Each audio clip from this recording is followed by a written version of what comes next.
মরা মানুষ 25 বছর পর ফিরে এসে খুন করছে। সবথেকে ইন্টারেস্টিং লাগছে যে এটা একজন অল্প বয়সী মহিলা গোয়েন্দাকে নিয়ে, যেটা সচরাচর হয় না। ক্রিমিনাল সাইকোলজিতে গোল্ড মেডেল পেয়ে কেউ যে কি করে গোয়েন্দা হতে পারে। গোয়েন্দা বললেই আমাদের একজন মধ্যবয়স্ক পুরুষের কথা মাথায় আসে, কাজে সেই নোশনটাকে সম্পূর্ণ ভেঙে দিয়ে যে ভবিষ্যৎবাণী মিলে গেছে, মিসেস সেন মারা গেছে।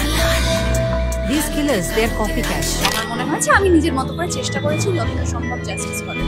তোমরা নিউ ইয়র্কে ঘুরতে গেছিলে, ওখানে চুমু খাওয়ার পোস্ট থেকে তোলপাড় গোটা টলিপাড়া। कुछ तो लोग कहेंगे, लोगों का काम है कहना, छोड़ो बेकार की बातों में कहीं बीत ना जाए रहना। এর থেকে ভালো কথা আর কি হতে পারে? जो कभी ना हो स्लिप, वही असली चैंपियंस की ग्रिप। सीमेंट से पकड़ बनाए मजबूत SRMB 550D TMT बार। सेल्फी चाहिए या ऑटोग्राफ?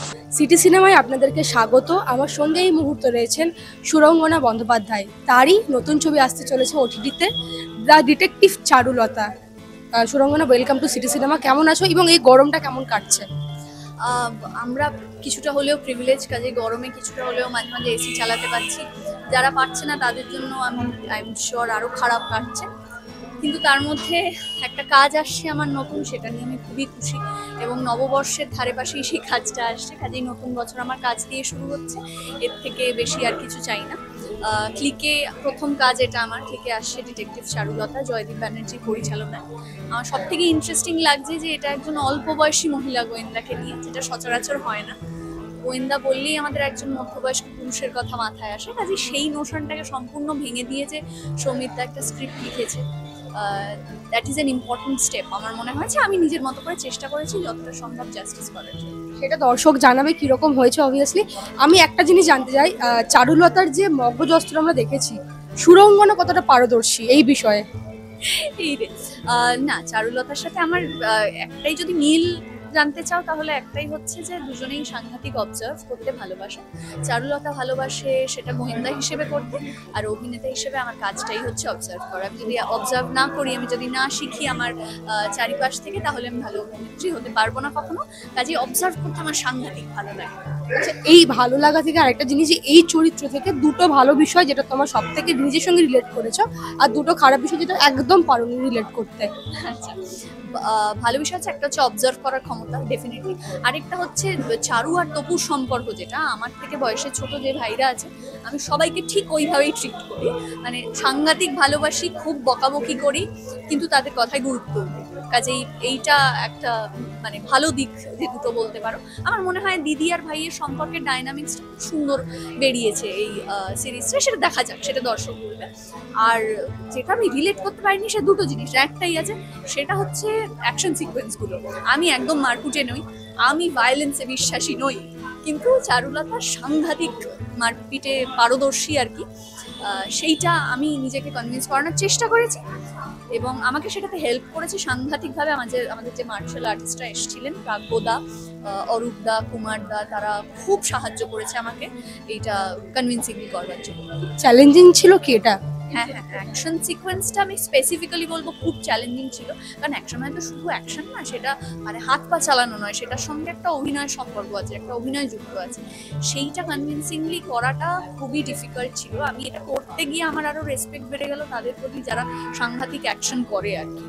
আমি বুঝলাম যে আচ্ছা বিষয়টা এতটাই কঠিন, মানে আমি যেটা ভাবতাম যে ঠিক আছে তো ম্যানেজ করে নেবে, হাত পা চালানোই তো, কিন্তু এটা শুধু সেটা নয়, অনেকটা টেকনিক্যাল বিষয় যুক্ত আছে, সেটা খুবই চ্যালেঞ্জিং। আর বাকি তো ডেফিনেটলি একটা এরকম চরিত্র গঠন করা এবং সেটার একটা ব্যাগেজ থাকে, সেইটা তো চ্যালেঞ্জিং। অভিনয় প্রস্তুতি যে যতটুকু নেওয়া যায় আমি নিয়েছি, বাকিটা আমাকে জয়দীপটা সাংঘাতিকভাবে সাহায্য করেছে, চরিত্রটাকে প্রশ্ন করতে, স্ক্রিপ্টটাকে প্রশ্ন করতে সাহায্য করেছে। মোটামুটি ভেঙে চুরে সিঁড়ি বেয়ে উঠে নেমে আজকে চারুলতা এখানে বসে গেছে অলরেডি ইন্টারভিউ করতে।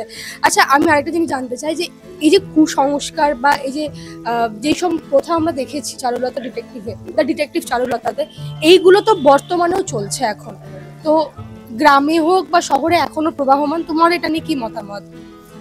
যত দিন যাচ্ছে এটা নিয়ে অ্যাওয়ারনেস বাড়াটা গুরুত্বপূর্ণ, কারণ এরকম নানান প্রেজুডিস বাড়ছে। ধরো আমি মহিলা ডিটেকটিভ বলছি, আমাকে মহিলা শব্দটা মানে ইউজই কেন করতে হবে, ডিটেকটিভ, কিন্তু মহিলা ডিটেকটিভটা আমাদের এখনো বলতে হচ্ছে, এটার মানেই নর্মালাইজ হয়। ঠিক সেরকমই নানান রকমের কুসংস্কার চলে আসে, আর আমার মনে হচ্ছে কিছু কিছু ক্ষেত্রে সেটা বেড়েও যাচ্ছে, কারণ আমাদের এখন সোশ্যাল মিডিয়া চলাকালীন যেটা হয়েছে, যে কোনো জিনিসকে ভাইরাল করতে বেশিক্ষণ লাগে। কাজেই যেমনভাবে ভালো থটও ছড়ানো যায় সোশ্যাল মিডিয়ায়, কুসংস্কারও ছড়ানো যায়, এবং সেটার জন্য সোশ্যাল মিডিয়া রয়েছে, সেটার জন্য পলিটিক্যাল পার্টিসরা রয়েছে। আমাদের কাজ হচ্ছে সেটার বিরুদ্ধে দাঁড়ানো।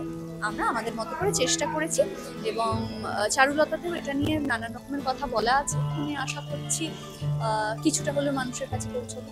আচ্ছা, এই যে সোশ্যাল মিডিয়ার ভালো দিক খারাপ দিক বললে, তোমরা নিউ ইয়র্কে ঘুরতে গেছিলে, ওখানে চুমু খাওয়ার পোস্ট থেকে তোলপাড় গোটা টলিপাড়া, নেটিজেনদের মনে পুরো মানে তর্ক বিতর্ক চলছিল। তো এটার তো একটা খারাপ দিক এবং ভালো দিক দুটোই আছে, তো তোমরা সেটাকে কি করে সামলেছিলে? মানে খারাপ দিকটাই তো বেশিরভাগ আমরা দেখেছি। সামলাতে দেখো, আমার যদি পার্সোনালি আমার মতটা দিতে পারে, আমার সামলানোর কিছু মনে হয়নি, কারণ আমি বিশ্বাস করি কুছ তো লোক কাহিয়ে লোকটা মাননা কেন ছোড়ো বেকার কি বাতো মে কहीं बीत ना जाए रहना, এর থেকে ভালো কথা আর কি হতে পারে। আমি সত্যি বিশ্বাস করি না এতটাও তোলপাড় হয়নি। কিছু লোকজন কথা বলেছিলেন নিশ্চয়ই সেটা নিয়ে, কিন্তু মানে আমার বিশ্বাস তো আমার বিশ্বাসের জায়গায়, যে আমার মনে হয় রাস্তায় আমরা খুব নর্মালাইজ করে দিয়েছি। যদি কেউ মারধর করে, যদি কেউ কাউকে চড় মারে, সেটা খুব নর্মাল, ভায়োলেন্সটা সাংঘাতিক নর্মাল। কিন্তু রাস্তায় যদি কেউ নিজের ভালোবাসা প্রকাশ করে, সেটা সাংঘাতিক অ্যাবনর্মাল। এটা তো হতে পারে না, অ্যাবসার্ড। কাজেই আমার সেটা বিশ্বাস নেই। আমরা খুবই স্বাভাবিকভাবে আমাদের দুজনের প্রতি ভালোবাসা প্রকাশ করে একটা ছবি দিয়েছিলাম।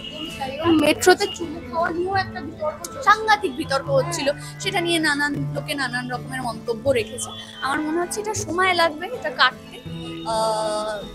কিছু মানুষ তো ডেফিনেটলি চেষ্টা করছে এটার বিরুদ্ধে দাঁড়ানো। সব কাজ সহজে হয় না, সুইচের মতো করে চেঞ্জ হয়ে যেতে পারে না সমাজটা। আমাদের এখনো অনেক ধরনের কুসংস্কার রয়েছে, অনেক ধরনের ধ্যান ধারণা রয়েছে, যেগুলো বদলানো দরকার। But we can go one baby step at A time. এবং আর একটা জিনিস যেটা না জানলেই নয়, এই যে এত বড় বড় এত গভীর গভীর কেস সলভ করার জন্য চারুলতার কি সব থেকে বেশি প্রিয়, চা না সিগারেট? এটা আমি হয়ে বলে ফেললাম, কিন্তু হ্যাঁ, না, চারুলতাও এই সিরিজটাতে সিগারেট ছাড়বার চেষ্টা করছে, কারণ ভালো নয় জিনিসটা, ছাড়বার চেষ্টা করছে।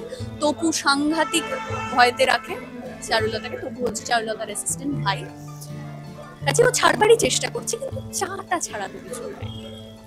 একদমই তাই। এবং আর একটা জিনিস আমি আজকের আড্ডাতে শেষের দিকে জিজ্ঞেস করতেই হবে, এই যে পরিচিতি, সুরঙ্গনা বন্দ্যোপাধ্যায় পাশাপাশি ঋদ্ধির গার্লফ্রেন্ড, পাশাপাশি কৌশিক সেনের একজন পরিবারের সদস্য, কোন পরিচিতিটা বেশি তোমাকে লোকের কাছ থেকে শুনতে হয়, সুরঙ্গনা বন্দ্যোপাধ্যায় না কৌশিক সেনের বা ঋদ্ধি সেনের পরিবারের সদস্য? দেখো, এবার যে যেভাবে ভাবে সে সেভাবে বলে। আমার কাছে আমার মনে হয় আমাদের প্রত্যেকের কাছেই, যাদের যাদের বলছো, আমি যদি সবাইকে ইনভলভ করি, সবাই বিশ্বাসী একটা ইন্ডিভিজুয়াল পরিচিতিতে, এবং তারাও নিজেদেরকে সেই দিকে পুশ করে, আমরা নিজেকে সেই দিকে পুশ করি। আমি ডেফিনেটলি, আমি কারোর বন্ধু, আমি কারোর মেয়ে, আমি কারোর বান্ধবী, কাজেই আমার সেই পরিস্থিতিটাতে কোনো অসুবিধা নেই। কিন্তু সেটা যে কোনো কারোর ক্ষেত্রেই বলছি, নারী পুরুষ নির্বিশেষে, সেটা যদি একমাত্র পরিচিতি হয়ে যায়, দ্যাট ইজ নট রাইট। কাজে সেটা আমার মনে হয় না হয়েছে। I been very lucky, very privileged. আমার চারিপাশে যারা আছে তারা আমাকে সেইভাবেই রেসপেক্ট করেছে। আচ্ছা, আর একটা জিনিস, যে সুরঙ্গনার যে চরিত্রটা আমরা দেখেছি, চারুলতার যে চরিত্রটা আমরা দেখেছি, দর্শক মানে খুব আগ্রহী যে মেয়েটা এত পুরনো একটা কেস নিয়ে এখন ইনভলভ হয়েছে, মেয়েটা কি আদৌ পারবে এটা সামলাতে, না মেয়েটা হাবুডুবু খাবে, কি করবে, দেখার জন্য তো খুব উদ্গ্রহী হয়ে আছে মানুষ। তো তুমি এটা নিয়ে দর্শককে কি বলবে? দর্শকদেরকে বলবো, একটা জটিল কেসের সমাধান করতে চলেছে চারুলতা, কিন্তু সেটার জন্য সাহায্য পাচ্ছে সে অনেক মানুষের কাছ থেকে। ক্লিকে খুব শীঘ্রই আসতে চলেছে আমাদের নতুন সিরিজ ডিটেকটিভ চারুলতা, জয়দীপ ব্যানার্জির পরিচালনায়। আমার ক্লিকে এটা প্রথম কাজ। আমি আশা করছি এই চরিত্র করা আমার কাছে প্রথমবার আর কি, এরকম ধরনের চরিত্র করা।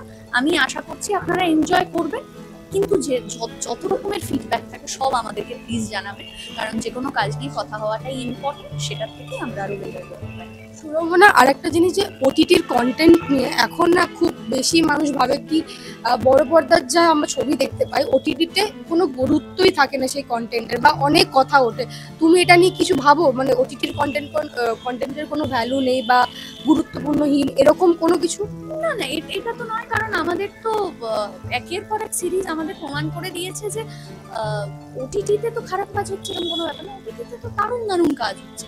এবার ডেফিনেটলি আমাদের ইনফ্রাস্ট্রাকচারে, আমাদের পরিসরে আরেকটু হয়তো কম হচ্ছে, রিজনাল ইন্ডাস্ট্রি বলে কাজের সংখ্যাটাই কম বলে, এবং অডিয়েন্সের সংখ্যাটাও কম বলে।